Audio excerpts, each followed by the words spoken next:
कबीर देव के पास आकर खड़ा हो गया और इशारे से पूछा कि वह किससे बात कर रहा है। देव उसे वहां अचानक से देख थोड़ा हड़बड़ा गया। वह कुछ कह पाता कि कबीर ने उसके हाथ से फोन ले स्पीकर ऑन कर दिया। दूसरी तरफ से तारा का रोना धोना चालू था। मेरा क्या होगा अब? देव, अच्छा हुआ जो तुमने मुझे पहले ही बता दिया कि कबीर मुझे धोखा दे रहा है, वरना मुझे तो पता ही नहीं चलता।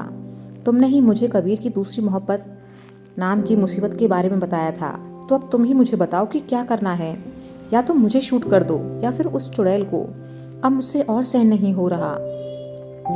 कबीर ने चौंक कर देव की तरफ देखा तो वह नजरें चुराकर इधर उधर देखने लगा।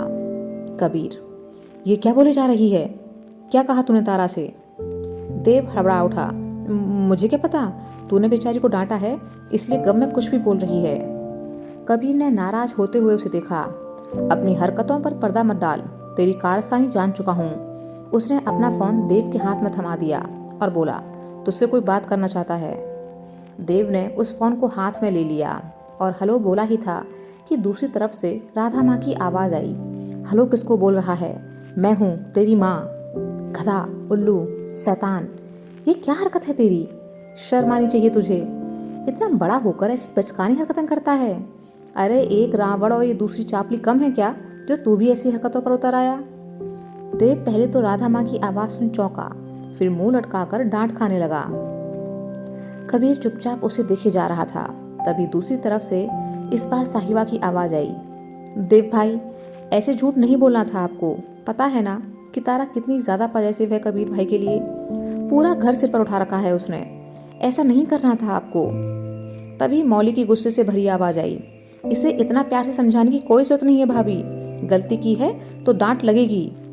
और देव, तुम्हारी हरकतों को अच्छे से जानती हूँ मैं। मैंने मना किया था तारा से कि तुम उसे पागल बना रहे हो, लेकिन उसने मेरी बात नहीं मानी और अब पूरे घर में रोना धोना मचाकर अपने कमरे में जाकर बैठ गई है। दरवाजा भी अंदर से बंद कर लिया है। देव उदास हो गया। यह सुनकर उसे अच्छा नहीं लगा। मौली, याद रखना, अगर 1 घंटे के अंदर तारा शांत नहीं हुई और कमरे से बाहर निकल कर नहीं आई तो मैं मायके चली जाऊंगी, और जब तक तुम्हारी छुट्टियां खत्म नहीं होंगी तब तक वापस भी नहीं आऊंगी। तीनों ने उसे एक साथ डांट लगानी शुरू कर दी। पड़ोस की आंटियों ने भी उसे डांटा। थोड़ी देर बाद देव झुंझला गया। बस भी करो आप लोग, मैं मना लूंगा तारा को। मौली प्लीज कहीं मत जाना, इतने दिनों बाद तो छुट्टियां मिल रही हैं। मौली ने बिना कोई जवाब दिए कॉल कट कर दी। देव को एहसास हुआ कि उसका कांड उसी पर भारी पड़ गया। उसने कबीर के हाथ से अपना फोन लेकर तारा से बात करनी चाहिए तो पता चला कि उसने कॉल कट कर दी थी। देव ने कई बार तारा को कॉल की पर उसने कोई जवाब नहीं दिया। देव ने अब भोली सूरत बना कबीर की तरफ देखा। भाई कुछ करना, मैं तो फंस गया बुरी तरह। अब कैसे मनाऊं तारा को? कबीर, ये बात तो तुझे आग लगाने से पहले सोचनी चाहिए थी। मुझे उम्मीद नहीं थी कि तू है वो विश्वासघाती जिसे तारा के दिल में मेरे खिलाफ नफरत बनी चाहिए। देव, मुझे क्या पता था कि ऐसा होगा। कहाँ तो मैं तेरे साथ थोड़ी शरारत कर रहा था और कहाँ मेरी ही बसी बसाई लंका जल गई। कबीर गुस्से से बोला। मन तो करता है कि तेरी मरम्मत कर दूं, लेकिन मौली के गुस्से ने तुझे मेरे हाथों पिटने से बचा लिया। अब मना तारा को खुद से। मैं तो तेरी हरकत की वजह से तेरी मदद करने से रहा। याद रहे, 1 घंटा है तेरे पास, वरना वो मायके चली जाएगी तो देखते रहना। वह गुनगुनाता हुआ कमरे से बाहर निकल गया। देव, आज तो ये भी मजे ले रहा है मेरे। ऋषभ सुनी से बातें करने का सोच उसके पास गया तो पाया कि राशि भी उसके साथ ही मौजूद है। ऋषभ ने कई बार कोशिश की कि सुनी से अकेले में बात कर सके और पता करने की कोशिश तो करे कि कबीर और देव क्या बात कर रहे थे, लेकिन राशि तो साई की तरह सुनी के साथ घूम रही थी। ऋषभ ने आखिरकार फैसला किया कि रात में जब सुनी से वो टेरेस पर मिलेगा तब ही पूछ लेगा। इंतजार करना मुश्किल है, लेकिन इसके सिवाय कोई दूसरा चारा भी तो नहीं है। तब तक वो अपना दूसरा प्लान अप्लाई करता है। ऋषभ जय और मंजीत के पास आ बैठा और बिल्कुल नॉर्मल बिहेव करने लगा। मंजीत और जय उसे ऐसे देख सोच में पड़ गए कि ऋषभ ऐसे वक्त में इतना शांत कैसे है। मंजीत ने उससे पूछा, तू ठीक तो है ना? ऋषभ, हाँ ठीक हूँ, क्यों, मुझे क्या हुआ? मंजीत सोच में पड़ गया और बोला, नहीं बस ऐसे ही। ऋषभ, ऐसे ही क्या होता है, बताना, क्यों पूछा तूने मुझसे सवाल?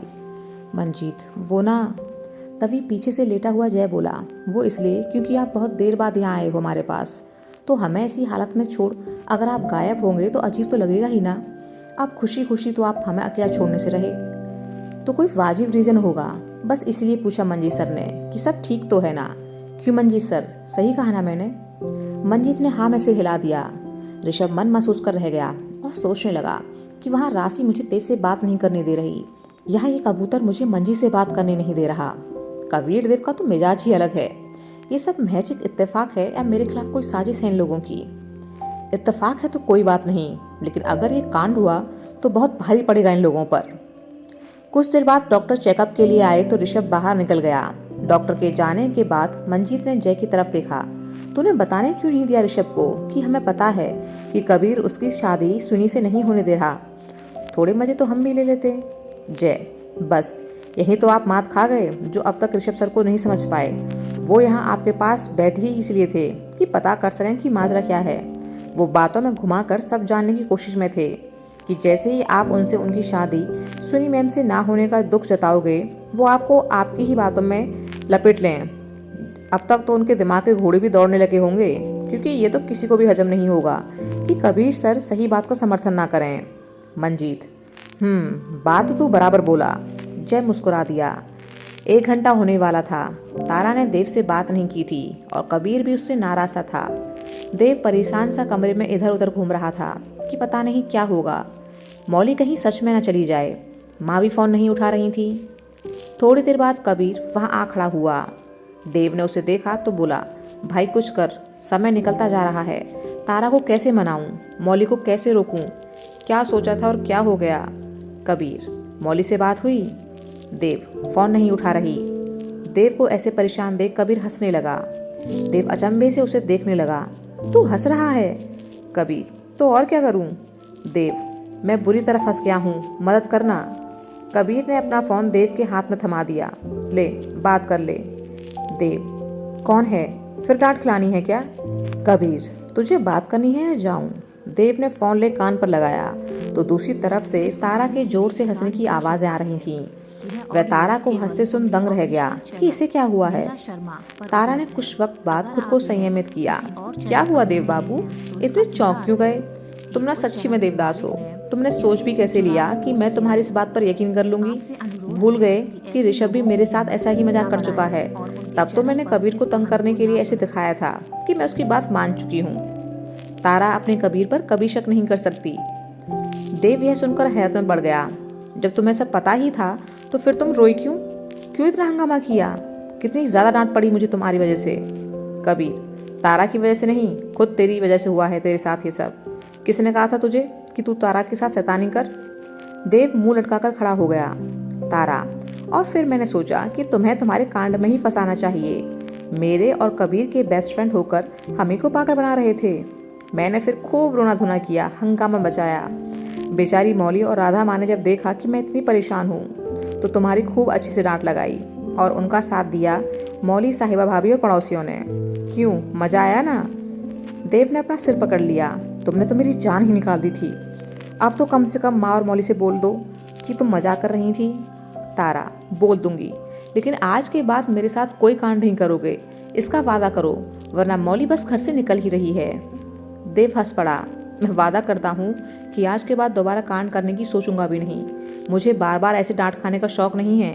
प्लीज मौली को रोक लो। तभी मौली की आवाज आई। वह हंसते हुए बोली, रोकोगे तो तब जब मैं कहीं जाऊंगी। तुम्हारी डांट लगाने के बाद ही तारा ने हमें सब सच बता दिया था। देव, तो फिर तब क्यों फोन उठाया तुमने? मौली, तुम्हें सबक सिखाने के लिए कि कुछ वक्त परेशान रहोगे तो अकल ठिकाने आ जाएगी। देव ने कबीर की तरफ देखा। हद है यार, तुम लोगों ने तो मेरी ही बैंड बजा दी। चारों एक साथ हंस दिए। तारा, अच्छा देव, एक बात बताओ कि कबीर ने मुझे डांटा क्यों? सब ठीक तो है ना? देव, आजकल तुम्हारे शर्मीले राजकुमार को कांड करने का शौक चढ़ा है। ये तुम्हारे क्राइम पार्टनर के साथ आंख में चोली खेल रहा है। कांड करेंगे भाई साहब अब। कबीर मुस्कुरा दिया। मौली अचंभे से बोली, कबीर, ऋषभ के साथ? देव, हाँ कबीर, वो भी ऋषभ के साथ। देव ने उन्हें सब बता दिया। तारा, तुम दोनों ने पंगा ले तो लिया है रावण के साथ, लेकिन याद रहे वो पुराना कांडी है तो इतनी आसानी से हाथ में नहीं आएगा। मुझे तो लगता है कि वो अब तक समझ भी गया होगा कि तुम लोग खिचड़ी पका रहे हो कुछ। उससे जीतना मुश्किल है। मौली, तारा बिल्कुल सही कह रही है, तुम लोग ये प्लान कैंसिल कर दो। तारा को यूं ऋषभ की साइड लेते सुन कबीर को जलन होने लगी। लेकिन हम भी कम नहीं हैं। तुम लोगों ने हमारी शराफत देखी है, इसलिए हमें कम आंक रही हो। अगर मैं अपने पर आ गया तो तुम सभी के कांड भी मुझे रोक नहीं पाएंगे। वो तो मैं अपनी शराफत के साथ ही खुश हूँ, इसलिए कुछ नहीं करता। तारा, लगता है कहीं से जलने की बू आ रही है। कबीर, मैं कोई जलवल नहीं रहा हूँ, बस सच बता रहा हूँ कि मैं बहुत खतरनाक हूँ। तारा, मौली उसकी बात पर हंसने लगी। मौली, दुनिया का सबसे शरीफ इंसान कह रहा है कि मैं खतरनाक हूँ। तारा, तो मिस्टर खतरनाक सिंह राठौर, आप करिए जो करना है, हम इंतज़ार करेंगे। बाय। कबीर ने हैरानी से देव को देखा। यार, क्या मैं सच में खतरनाक नहीं हूँ? देव ने उसके कंधे पर हाथ रखा। वो दोनों नासमझ हैं। उन्होंने ऐसा इसलिए कहा क्योंकि वो सिर्फ कबीर को जानती हैं। मेजर कबीर सिंह राठौर का खौफ जानना हो तो दुश्मनों की नज़रों में ही दिख जाएगा। कबीर, छोड़िए सब, हॉस्पिटल चलते हैं। शाम को सिन्हा हॉस्पिटल में जय मंजीत के रूम में पहुंचे, जहां बाकी तीनों दोस्त भी मौजूद थे। उन्होंने जय मंजीत का हालचाल जाना और कबीर से बोले, तुम्हारी नज़रों में कोई अच्छा आर्मी ऑफिसर हो तो बताना, सोच रहा हूँ कि माँ ही की शादी करवा दूँ। यह सुन जय ने कबीर की तरफ उत्सुकता से देखा कि अब तो मेरा नाम ले दो। कबीर यह देख सिन्हा सर से कुछ बोलने को हुआ कि सर पहले ही बोल पड़े, और हाँ, लड़का शरीफ होना चाहिए, कांडियों से मुझे सख्त नफरत है। यह सुनते ही जय का चेहरा उतर गया। सिन्हा सर कुछ देर बाद वहां से चले गए। ऋषभ जय को देख सोचने लगा, लगता है ये वक्त हम कांडियों पर भारी है। देर शाम अजमेर में घर में बैठे हुए सभी लोग आंगन में हंस रहे थे। वहाँ एकदम त्योहार वाला माहौल हो गया था। तारा ऋषभ की नकल उतारने में लगी हुई थी। वह अकड़ कर इधर उधर घूम रही थी और रौबीले अंदाज में बोली, मैं हूँ रावण रॉय। मेरे घर में सब लोग मेरी शादी के लिए बहुत परेशान हैं, और ख़ास तौर पर मेरी ग्रेट लेडी। लेकिन मैं उन्हें समझा समझा कर थक चुका हूँ कि शादी और मैं बिल्कुल नहीं, क्योंकि मैंने भीष्म प्रतिज्ञा ली है कि मैं आजीवन कुंवारा रहूंगा और दूसरों की शादीशुदा जिंदगी में सिर्फ विघ्न ही डालूंगा। पर मेरी कोई सुनता ही नहीं है। कई बार घर वालों ने सीज फायर का उल्लंघन किया, लेकिन मैं भी कम नहीं, हर बार अपने कांडों से दुश्मन सेना को पीछे खदेड़ दिया। इस दुनिया में कोई ऐसी लड़की नहीं है जो मुझ ब्रह्मचारी का पैर तोड़ सके। मेरा एकमात्र उद्देश्य है बस कांड करना, क्योंकि कांड करने में जो परम सुख मिलता है मुझे, वो भला कहाँ मिलेगा। साहिबा भी जल्दी से आगे आई और राधा माँ बनकर तारा के सामने फोटोज के ढेर लगाकर खड़ी हो गई। हे भोलेनाथ, कोई तो चमत्कार करो, मेरे ऋषु के लिए एक अच्छी सी लड़की मिला दो। तारा, माता श्री, हमारा कुछ नहीं हो सकता। वह अब जोर जोर से रावणों की तरह हंसने लगी। नमन कबीर बन एक और खड़ा था। रोहन ने जोर से बिजली कड़कने की आवाज़ निकाली कि तारा के सामने से मौली मासूम सा चेहरा बनाकर निकली तो तारा खुशी से चिल्लाने लगी, मिल गई मुझे मेरी मंदोदरी, इसी से शादी करूंगा। वह नमन के पास भाग कर गई। कबीर, यार माँ से मेरी शादी की बात करना, मुझे शादी करनी है।